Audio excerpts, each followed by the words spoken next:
Once again, I welcome you to my class. Today, we shall discuss about other structural words. I have already completed in the previous class determiners, the remaining like pronouns, preposition, auxiliaries, intensifiers, etc. we shall discuss in this class. As we know, the next is pronouns. Pronouns are used instead of noun or in the place of noun. Especially we do have pronouns like I, me, mine, we, us, ours, you, yours. We do have what you call she, at the same time her, hers, he, his, they, them, theirs, etc. What we see is it is not affected by the affix, that is suffix or prefix, so it is placed under subordinate words. I repeat once again, because it is not affected by any affix in bracket, suffixes or prefixes, so it is placed under subordinate words. I told you that parts of speech we do have 8, that is again in the modern English divided into 2, that is form of classes and structural words. Now I have completed. Now we will go to the next one right now. As you know that we are discussing structured words. So I told you the structured words are those words, we do have 10 here, like determiners, pronouns, intensifiers, auxiliaries, etc. We are discussing structured words which are not affected by the affixes.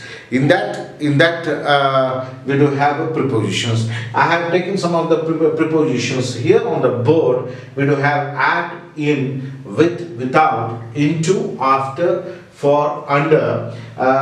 We do have what you call about and before. I have taken some. What you see is that you don't have the effect of affixes on the preposition, so it is placed under the structure words. Right now, we do have auxiliary verbs. I have given some of the auxiliary verbs. Am, is, here are, was, were, do, does, did, shall, will, can, could, may, might, and would, should. We do have must and ought. What we observe that it is not affected by the affixes. It comes under structure words. But sometimes do, does, did, it is used as main verb or a lexical verb. So note that lexical verbs like go, eat, it is affected by the affixes, whereas auxiliary verbs are not affected by the affixes, so it comes under structure words. What are intensifiers? As you know that adverbs are placed under form classes because it gets affected by the affixes, but whereas some of the adverbs which are not affected by the affixes, I do have written on the board here. You see here very, rather, more, most, and quite, to, etc. These adverbs are renamed as in modern English as intensifiers. Intensifiers generally come before adjective and adverbs. Adjectives and adverbs to add more meaning to that. Here in the modern English, the adverbs which are affected by the affixes are named as intensifiers, whereas the adverbs which are affected by the affixes are placed under form classes and which is called as adverbs. Right. What are conjunctions? As we know that conjunctions are used to join two words or two clauses. Here I have given the main conjunctions like and, but, or, nor, yet. The main conjunction. Conjunctions which are not affected by affixes are placed under structure words. Right now, As you know, interjections are used to mark the emotions. Here I have taken some of the interjections like alas, hurrah and hello. Here interjections are not get affected by the affixes, so it is also placed under structure words. Right now. Next we do have sentence connectors, which is also placed under structure words. We shall go through this example. He did not obey the rules, therefore his passport was cancelled.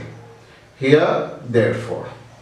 Next we do have, since sculptures in stone are very durable, most museums contain large number of stone statues.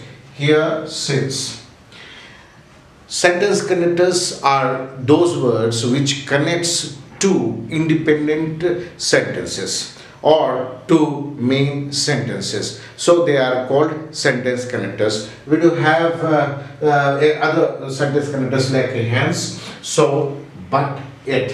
They are also not affected by affixes, so it is placed under structure words. So what I told you, sentence connectors are those words which connects two independent sentences or main sentences. Right. Subordinators are those words which are from where the subordinate clause starts.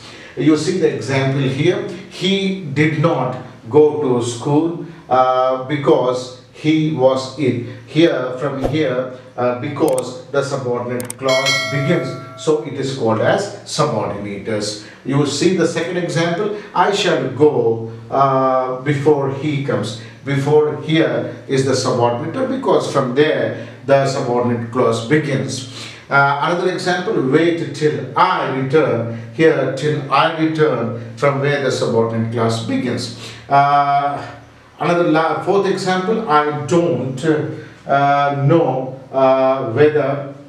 whether she has come. From here, from whether the subordinate clause begins, so it is called, these words are called as subordinators. I have given another example, so now another subordinators like as, when, which, where, though, if, since, etc. These are not affected by the affix, so it is placed under structure words. Now we have finally come to the end of this class. Now the last one is question words. You see here, who is your father? Next, who is he? Who here is the question word. Where will you go? Another one. Fourth example is how do you do? In this, if it is a direct question, these words are placed under structure words, this because it is not get affected by the affix. But here what you have to note, sometimes in indirect speech it acts as a subordinator because it joins the subordinate clause with the main clause. You see the example here. I know who your father is. Here who acts as a subordinator. Another example, do you know where he lives? Where he lives. From here the subordinate clause starts. So here in indirect speech especially, it acts as a subordinator. So sometimes in the direct words, question words, it comes under question words, whereas in indirect speech it comes under subordinators. Right now.